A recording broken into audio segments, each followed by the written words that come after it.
In today's video, I'm going to teach you how to integrate Zapier with Gohighlevel step by step. To get started, head over to Zapier. Once you're inside your Zapier account, take a moment to get familiar with the layout because we'll be using the top navigation to find the app connection we need. This integration works through LED Connector, which is the app Zapier uses for Gohighlevel related automations. From the top menu, click on Explore Apps. This is where Zapier lets you search through all available apps and integrations. In the search bar, type in LED Connector. As the results appear, select the lead connector option so you can begin connecting it to your Zapier workspace. At this point, a pop-up should appear asking you to log in. Go ahead and sign in using your Gohighlevel CRM credentials.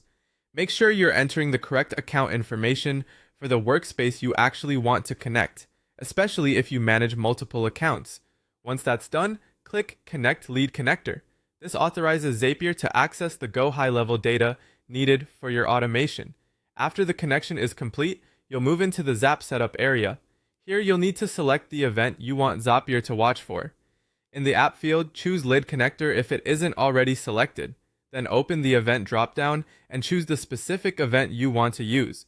For this walkthrough, select Pipeline Stage Changed. This trigger is useful when you want Zapier to react whenever an opportunity in Gohighlevel moves from one stage of your pipeline to another.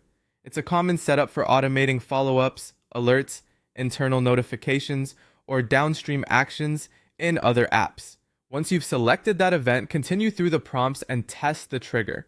This part is important because Zapier uses the test to pull in sample data from your connected Gohighlevel account.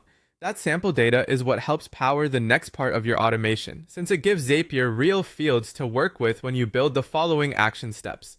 If the test succeeds, that means your lead connector account is properly connected and your trigger is working as expected. If it doesn't, double check that you signed into the correct Gohighlevel account and that there's recent pipeline activity available for Zapier to detect.